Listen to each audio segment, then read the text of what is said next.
Hey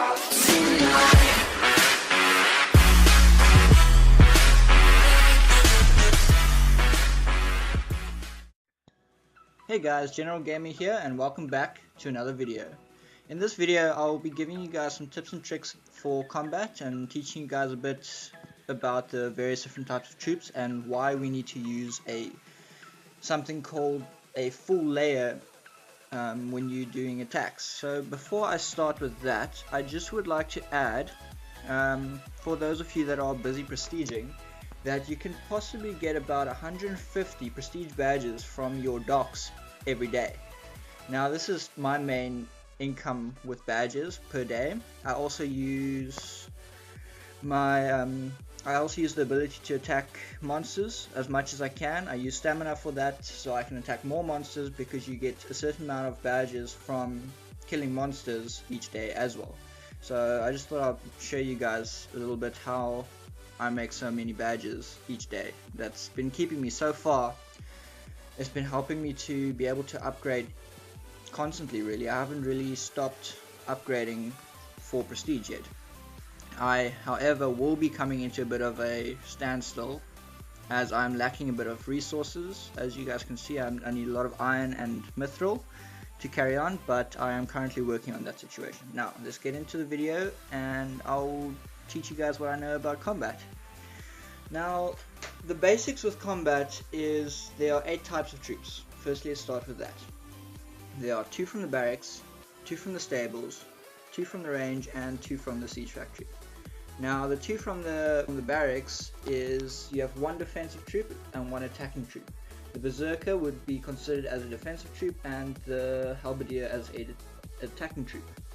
Now for the stables, you would also have, in my opinion, a more defensive type of troop. However, it can also be used in attacks, and I strongly recommend using it in attacks, and I'll explain why in a bit. Now you have your divine knight and then the strike archer, which I consider as a bit more of an attacking troop. However, one thing I just like to point out here is that the strike archer does indeed have a resource battle bonus, I'd say. Yeah, it's got a, so when you're attacking resource plots, you'll have a bonus with the strike archer. Now for the range, you have 2 types of troops as well, which is the marksman and the windlass man. Now the windlass man is considered as a defensive type of troop, and the marksman is considered as the attacking type of troop. Now in this situation it is a bit weird, because if you look at the statistics, the 3 bars there says attack, defense and HP, you'll see that the windlass man has a higher attack, but the marksman does more damage. Now for this, you have your trebuchets, you have your different types. So the mighty trebuchet would be your attacking, and the siege tower would be considered as defense. When you're fighting, you won't use all 8 types of troops. Okay, so for example, sometimes you use 7 and other times you use 6. 7 being you would leave out all siege towers, all rams that you can find. You don't use them at all except for maybe clearing out castles, but you will never use that in a combat attack, which I mean by you won't use them to kill opponent troops. Okay, so for the range, there's also a type of troop that I consider not to use, or I would use less of them, is the windlass man, because they don't really do much damage. In my current march, I only use 2,000 of them, which is a very big difference to my marksman, because I use up to maybe even 100,000 of them. But I'll go a bit more into detail with my specific march in a little while. Alright, so let me show you guys what my standard march looks like without any march buffs on. This is generally what I use on a day-to-day basis for attacks. If I use a march buff, I would obviously just alter it a little bit. Now with a march buff, I can get up to, that is with my 25% and the 10% that you get from your skills, I can get up to about 231,000 march size. Now, the first thing I'll change when I'm marching with a full march size is the amount of berserkers I have. I'll push that up to about 45 to 50,000, and then the rest I will put into marksman and my siege, being only the trebuchets. If you look closely here, I don't have any siege towers in my march. Another handy thing to do is have your hero assigned to your march and also have your dragon assigned to your march. Now, doing this will use a lot of bond with your dragon, because you'll be constantly using the same march, and you'll forget to not use your dragon when you're fighting like farms or something, or you're trying to just steal a resource. However, having this on, there's a lot of times that you would just quickly try and attack someone, and in those quick moments of attack you would forget to put your hero and your dragon on. Now that could be a very, very big change to the outcome of the battle. So you can either have siege victory or siege defeat having your hero on or not.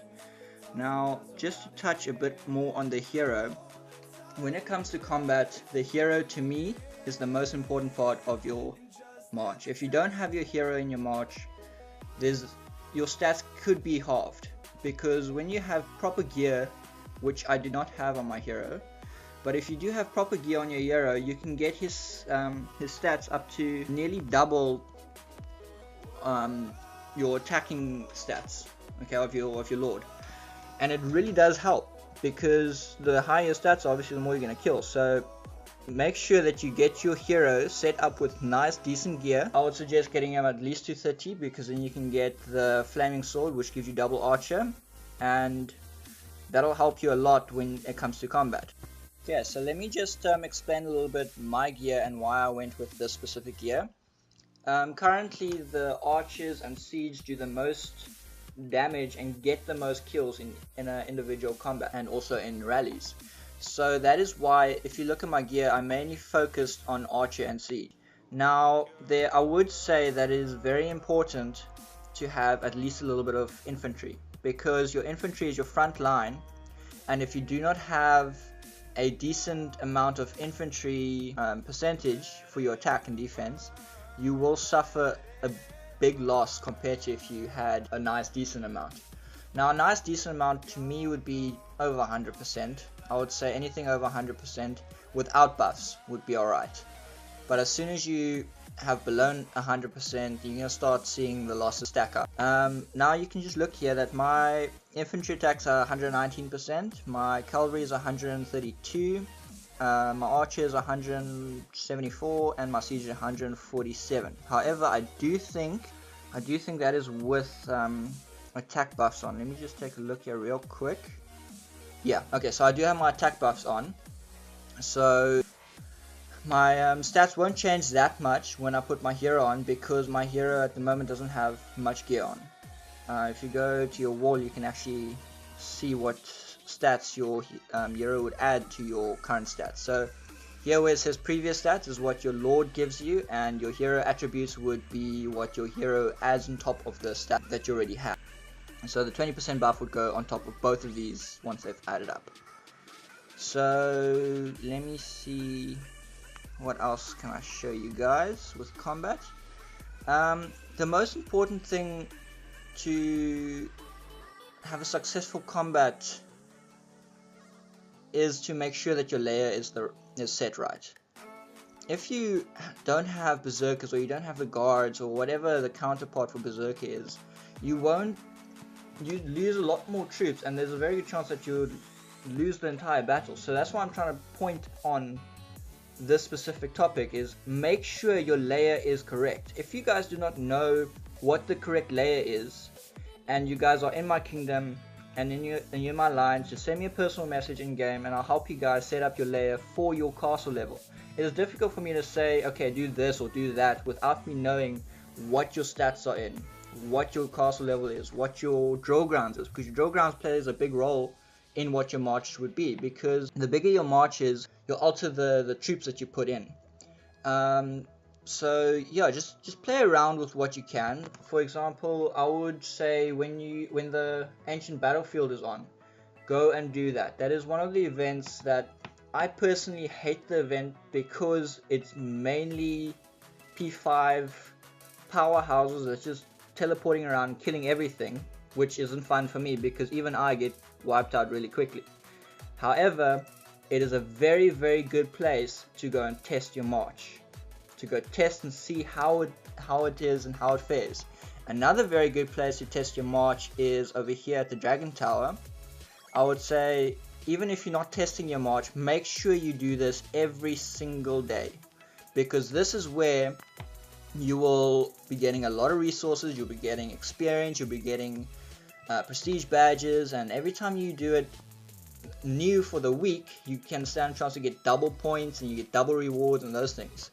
So it really helps. So I just want to point out here as well, once you reach the higher levels, you say next floor, but then I go straight away and I heal. And now I'll wait for my troops to be healed. That way I can climb the floors to the max level I can with my level 19 Dragon Tower. It really helps. It's a small trick that I've discovered that I've been doing, and it really helps for me. Another thing, focus on your hero trials. You can test your march out here, because with this one, your march doesn't stay the same for the entire day, like the Dragon Tower. Once you do a Dragon Tower and you set your march, that is your march for the entire day. But here, you can change it on each individual level. Okay, and that's very, very important. Okay, so I basically touched on everything except for the importance of gear. I said how important a march is, and that is very true. It is probably there's two really important parts to combat and having successful combat. Is your march, your layer, what type of troops you put in and which one, or the amount that you put in of each, and then the very, very next thing, maybe even on the same level, is your gear. Now, if you have bad gear on, what I mean by that is you can have level 40 gear, but if it is not purple or orange or gold, it is useless to me. I'll show you here quickly. When you go all the way down, and you want to make a sword, okay, so I would not bother making a silver, I wouldn't bother making green or blue, not even for a farm. Don't bother with that, because it really is pointless in my opinion, because once it all adds up, these three in the beginning, the silver, green and blue, is really not going to help you as much as if you had a purple. And you'll spend all your time in thinking, okay, fine, a blue is good enough for me, but trust me, it is not what you want to be playing with. The first piece of gear I started off with was purple, and I waited for it. I didn't have any gear on until I got purple. Then I made a purple level 1, and then I took it to 5, then to 10, and then to 15, and so forth. But I kept on making only purple. Once your gear is to the same Lord level as you are, say if you're Lord level 30 and you have all purple level 30 gear, then only start saving up your materials and making level 1 gear, but orange. And then you'll take that orange gear that you're making, get it to say level 25, then take the substitute that you had. So say if you have a level 30 sword or whatever, and it's purple, take that level 30 sword, disassemble it, use the materials to make another orange item that you might need, and take your level 25 sword up to level 30, or however. If you guys want a more in-depth, detailed way of me explaining this, or if you have any question and it doesn't really come clear to you that the way I'm explaining it now, feel free to ask me questions in game, because gear is extremely, extremely important. I cannot emphasize enough how important gear is to having a successful combat situation. Alright, now that I've touched on the gear and I've touched on how important your march is and the way you layer your march, a few little things that I would like to point out is that if you have the right dragon graphstone on, you can have some decent attack buffs as well. For example, some nice ones is like the range strike that adds 5% to all attacks for your troop attacks, and it adds 5% to your defense and strike distance. All those really add up for when you want to attack. At the moment I am in hunt, because I am trying to get as many prestige badges as I can, and this allows me to get 2 prestige badges instead of 1 every time I kill a monster that drops a prestige badge for me. It pretty much doubles whatever you get. However, it also doubles the stamina that you get. It really works nicely because sometimes you don't have good luck and you don't always get what you need, or you don't always get prestige badge and it doesn't always drop. But now, if a prestige badge drops, I get 2 instead of just 1, which means I don't have to attack as many monsters during the day. I can attack a lot less as before. I had to sit and spend a lot more time trying to find and attack monsters. So that is another little thing that will help you to improve your attack. Here with the dragon, I don't know if all of you know this, but the higher your bond with your dragon is, the more damage he will do in a given combat. The more men he will kill, the more just more damage he'll do to in the battle situation. Now, what I'll suggest is if you're going to fight a castle that's rather big, I'll say maybe 6 million power, 6 million power and up. I would make sure that your dragon has, you send gifts to your dragon to get his bond to maximum, and then attack the person. And what else can I say? There's good ways to attack and there's bad ways to attack. Now, for me, a bad way is just teleporting next to the guy, being unprepared.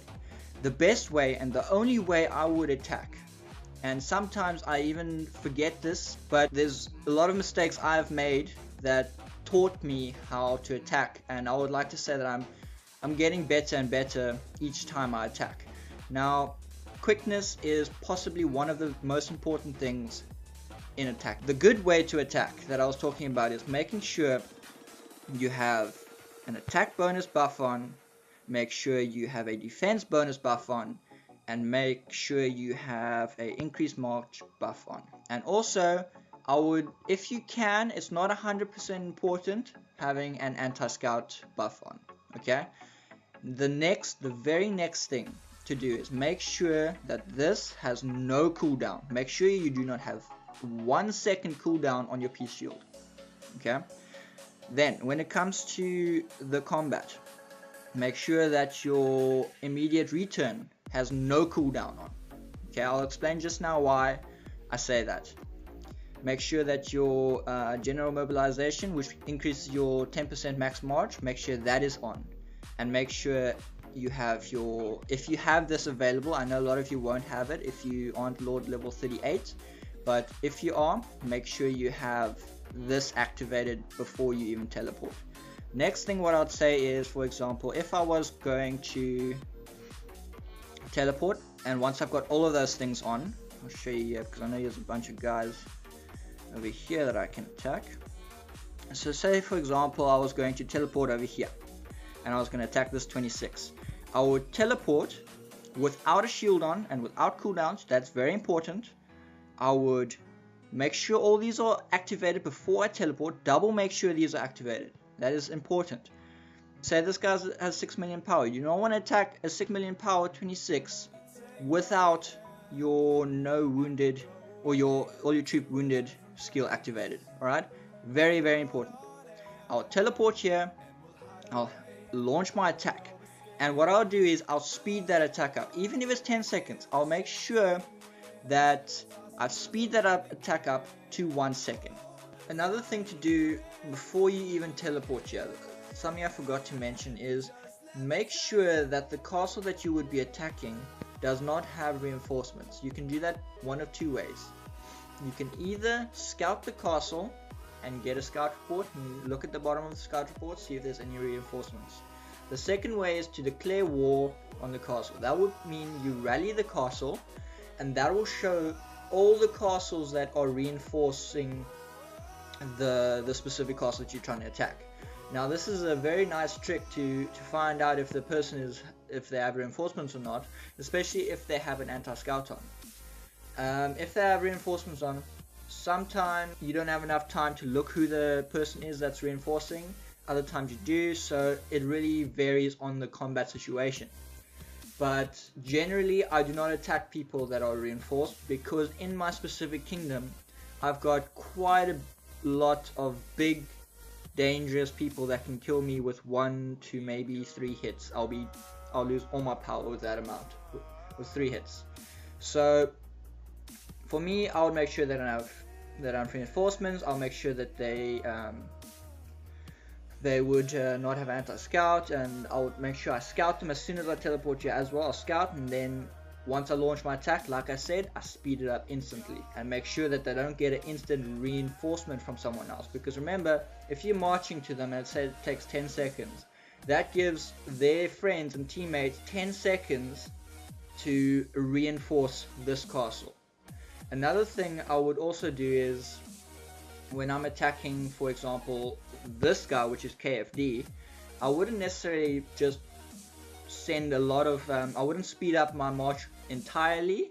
However, because AFK over here is my main enemy and they are the #1 alliance in our kingdom, I would speed it up because I do not want to be close to these guys for long without a bubble. So what will happen is I'll teleport, hit them in 1 to 2 seconds, instant recall my troops, and random teleport out of there.